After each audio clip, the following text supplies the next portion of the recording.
Yo les gars, j'espère que vous allez bien. Moi ça va, super.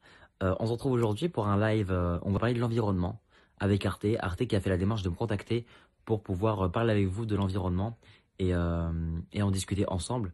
Vous avez vu avec le confinement comment la planète allait mieux, le ciel on le voyait que ça allait beaucoup mieux quoi. Donc voilà, on va parler un peu d'environnement, on va se poser des questions aujourd'hui et puis let's go.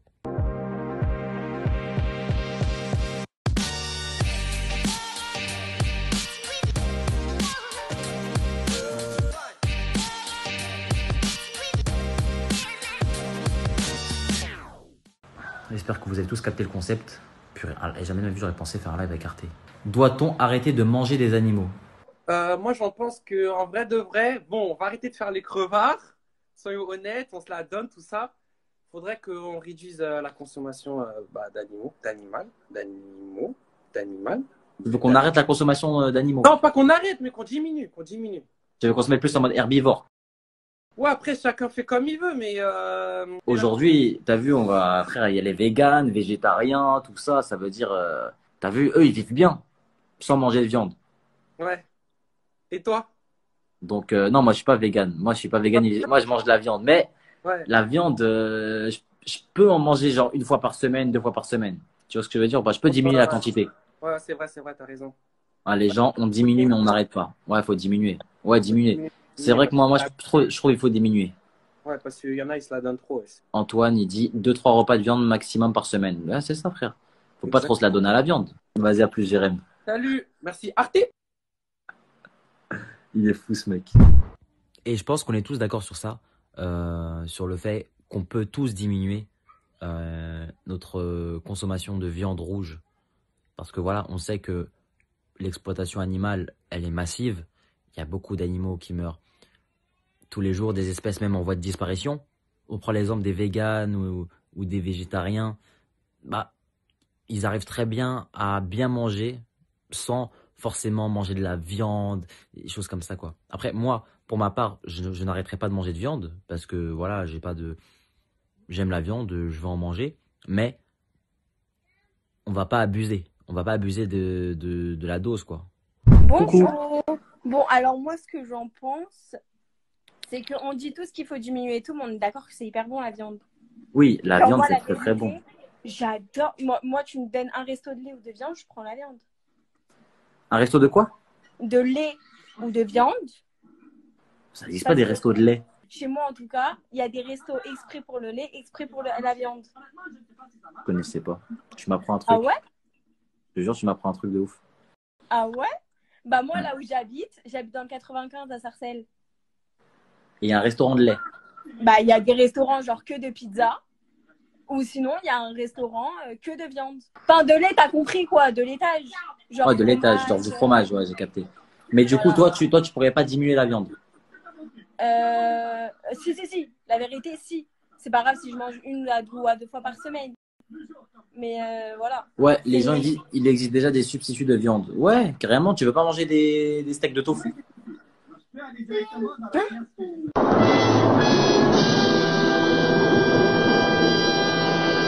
Des steaks de tofu. C'est quoi du tofu? Le tofu, c'est un bon truc. Enfin, Je peux pas tout manger, moi, en fait. Donc, c'est pour ça. Ah, Donc, ok, c'est je pour ça. connais Non, pas. le tofu, c'est pas de la viande, hein. Ah ouais, c'est quoi? C'est, je sais pas ce que, attends. Je sais pas ce que c'est le tofu. Je sais pas c'est quoi. C'est pas un légume, c'est pas. Je sais pas ce que c'est. C'est du soja. Comment? Ouais, steak de soja, t'aimes bien steak de soja?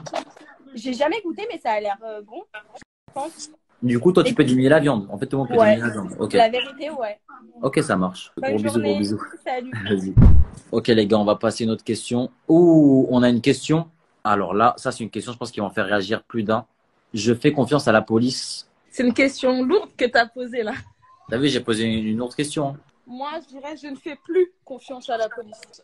Déjà par rapport à tout ce qui se passe, mais aussi par rapport à ce que moi j'ai vécu, où j'ai parfois porté plainte et il n'y a rien eu en fait. Tu vois, ça a été classé sans suite, tout ça, tout ça. Et je pense que ce qui est dommage, tu vois, c'est que les médias créent une guerre en fait, si tu veux, des tensions entre justement les citoyens et la police. Justement, on dénigre beaucoup les Noirs, mais aussi où on va tout faire pour qu'il y ait une tension, que nous, on soit, si tu veux, obligés de détester la police, tu vois. Ouais, genre, ils nous montent, nous, contre Voilà, les c'est policiers. ça. Non, c'est intéressant ce que tu dis. Bah, ça résume un peu ce qui se passe actuellement, quoi, en fait. Merci de partager ton opinion comme ça. Merci beaucoup. De rien, il n'y a pas de souci. Actuellement, cette question, en fait, on peut trop facilement dire jamais de la vie, il faut pas faire confiance, etc. Parce que c'est la question, c'est la réponse que est plus facile à donner. Mais en vrai, de vrai, je pense qu'il faut pas faire d'amalgame, tu vois. Parce que c'est vrai qu'il y a énormément de policiers que maintenant, plus, parce que ça arrivait tout le temps, mais maintenant on les voit, ils sont filmés, qui font des bavures policières, etc. Et ça a toujours existé. Mais maintenant, les gens, ils filment, ils s'en rendent plus compte. Donc, ça devient. Les gens, ils peuvent manifester, ils peuvent agir parce qu'ils ont des preuves. Même si les preuves, ils servent pas toujours. Mais même si ça arrive énormément, malheureusement, ils sont pas tous comme ça. C'est des humains. Il y a plein d'humains mauvais, mais il y en a des bons, tu vois ou pas? C'est l'humain, en fait. C'est vraiment l'humain qui. Faut pas mettre tous les policiers dans le même sac, c'est ce que tu dis. Exactement. Faut pas Parce que faire même d'amalgame. aux États-Unis, tu sais, aux États-Unis, il y a même des policiers qui sont partis manifester, tu vois. T'as vu? J'avais même vu qu'ils ont mis le genou à terre et tout par rapport Ouais. à la situation. Donc, je pense que c'est vraiment une question d'humanité, c'est pas une question de métier. Tu vois ce que je veux dire? Il faut faire rapport à des choses. Ou là, on a une autre question. Là, c'est pas faire confiance à la police, mais faire confiance aux médias. D'une part, on peut faire confiance aux médias, mais deux fois, les médias, ils prennent des informations fausses, Fake news. fake news. Fake, disgusting news. Et comme ils prennent des fausses informations, bah, quand ils le relient sur les réseaux sociaux ou sur une plateforme TV, ah bah, ça paraît faux. Donc, un média peut paraître moins, comment on va dire ça, moins crédible. Tu vois ce que je veux dire? Tu as déjà eu des expériences avec des médias J'ai qui sont déjà mal eu passés? des expériences récemment, très récemment, parce qu'il y a eu un problème avec mon gars Itsu par rapport à ce qui s'est passé aux États-Unis avec George Floyd. Ça a beaucoup fait parler, ça. Alors en fait, ce qui s'est passé avec Itsu, c'est mon ami. Et Itsu, en fait, il voulait faire une vidéo pour rendre hommage à George Floyd et sa famille. Et dénoncer une certaine... les violences policières, quoi. Il voulait faire une vidéo, du coup, il avait pris des comédiens, donc des vrais comédiens, pour jouer dans sa vidéo. Donc voilà, il y avait des comédiens qui jouaient des policiers. Et du coup, comme ils avaient des équipements de police, la vraie police est arrivée et les a interpellés, contrôlés. Et bon, ça s'est pas mal passé, mais voilà quoi, il y a eu des petits débordements. Voilà, je me dis que des fois dans les médias, ils disent un peu n'importe quoi. Ils vont pas vraiment à la source. Ils prennent ce qu'ils veulent prendre et veulent faire passer ce qu'ils veulent faire passer. Donc voilà quoi. Ouais, j'ai Et capté. toi, t'en penses quoi? Bah moi je pense que les médias ils sont faits pour nous informer à la base, mais si ils commencent à donner des fausses informations, bah en vrai de vrai, on peut plus leur faire confiance et il faut vérifier les sources à chaque fois, tu vois. C'est ça. Donc C'est ça veut ça. dire on peut plus juste croire ce que l'on dit. Ça veut dire que des fois tu vas avoir une information et toi tu vas chercher, tu vas dire ah mais non en fait c'est pas ça. Est-ce que ils nous manipulent? Ça c'est une autre question que moi je me pose moi aussi, où je me dis comme c'est eux qui diffusent les informations, ils peuvent nous manipuler en vrai, tu vois, ils peuvent nous faire croire des choses, ils peuvent nous montrer beaucoup de choses. Je reste dans cette optique-là, qu'on nous manipule. Tu gardes cette On essaie position. de faire... Ouais, voilà. Et de nous distraire aussi. Donc, Tu penses qu'on nous distrait pour faire des trucs dans notre dos? Voilà. Et c'est vraiment important que nous, on vérifie les sources. D'accord? Parce qu'aujourd'hui, les médias, bon, on sait qu'il y a beaucoup de médias qui ne donnent pas toujours des vraies informations sûres. D'accord? On peut se faire avoir, on peut...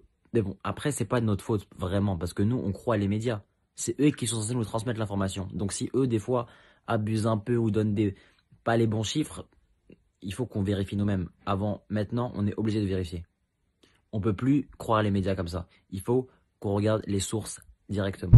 En tout cas, Riyad, je trouve ça vraiment bien que tu fasses des lives pour instruire les gens. Donc voilà, si les gens soutiennent Riyad, mettez tous des cœurs pour Riyad. Donc voilà. Merci et pour Boris. Arte qui est juste en dessous. Ouh, on a une autre question qui est pas mal aussi, celle-là j'aime bien. L'immigration est une source d'enrichissement culturel. Pendant la campagne de Trump aux États-Unis, avant qu'il soit élu, il y a 3-4 4 ans, il y avait eu beaucoup d'acteurs, d'actrices notamment, qui ont fait un beau message sur l'immigration. Et je trouve que c'est pour ça qu'on a besoin des acteurs, des actrices, des comédiens, dans la culture notamment. C'est un milieu où il y a beaucoup, beaucoup de gens qui apportent de la richesse. Ouais, et ils sont pas forcément, c'est pas forcément des Français d'origine, tu vois. Par Voilà, exemple, regarde par exemple, bon, c'est un exemple tout bête, hein, c'est le truc le plus connu, mais l'équipe de France. exactement, exactement. L'équipe de France, c'est une équipe faite à 80% de gens qui sont pas d'origine française, tu vois. Exactement. Et ça apporte aussi une ouverture d'esprit, pardon, C'est parce ça? que voilà, parce qu'il y a beaucoup de gens qui ne voyagent pas, donc qui ne connaissent pas forcément les autres pays, et donc quand par exemple il y a des Syriens qui arrivent à Paris, par exemple, bah il y a des enfants qui vont être en classe avec d'autres enfants syriens, par exemple. Je donne juste un exemple comme ça qui m'est passé par la tête. Et en fait, ça crée des échanges, que ça soit au niveau de la culture, c'est-à-dire, par Ouais, exemple, dans la des échanges cuisine. culturels. Voilà, des échanges culturels tout bêtes qui, à la fin, ça enrichit les deux populations. Donc, il y a que... C'est tout bénef, en fait. Ok, pour moi aussi, Oui, c'était ça ma réponse. Moi, c'était ça aussi ma réponse. Bon, allez, fais attention à toi. Bisous. bisous, salut. Tu fais des vidéos intéressantes, en particulier celui-là, mais par contre, tu parles de l'immigration. Déjà, à la base, la- le mot immigration, c'est un mot qui a été inventé par l'humain, parce que déjà, c'est pour territorialiser la planète. Je veux dire, quel que soit l'endroit où tu es né, déjà, faut partir du principe où avant tout, on est tous humains. On est tous des humains, exact. Tu vois ce que je veux dire? On a la même couleur de sang. Rouge. Eh ouais, mon ami, on a la même couleur de sang. Il n'y a pas de question d'origine ou de provenance, on est tous citoyens de la Terre. Je parle de ce principe-là, tu vois. Exact. Après, tout est une question de culture, de comment on a vécu les choses. Chaque être humain a vécu dans chacune des parties de la Terre et a une culture. Et c'est ce mélange de cultures qui nous enrichit, en fait. Le sens propre de l'immigration, c'est des gens qui voyagent et qui se déplacent d'un point à un autre, justement pour avoir une meilleure vie. Stop, ça s'arrête là. Il n'y a même pas, il y a même pas à se poser la question. Le problème de l'immigration, c'est l'acceptation de l'autre. Et ça, beaucoup de gens n'ont pas encore cette espèce de compréhension de l'acceptation de l'autre, l'acceptation des cultures, l'acceptation des différences culturelles, cette espèce de curiosité d'aller justement à la rencontre des gens. Tu vois ce que je veux dire, Yann? Ouais, non, t'as tout dit, frérot. Bah, merci beaucoup, mon ref, hein, merci. Hein. Voilà, les gars, merci à tous d'avoir suivi ce live. Et puis, s'il y a des gens qui veulent répondre au questionnaire, je vous mets le site, c'est arte.tv/il est temps. Et puis voilà, vous pouvez aller répondre au questionnaire. Et encore merci Arte de m'avoir donné la possibilité de faire ce live sur l'environnement et de répondre à quelques questions, quoi.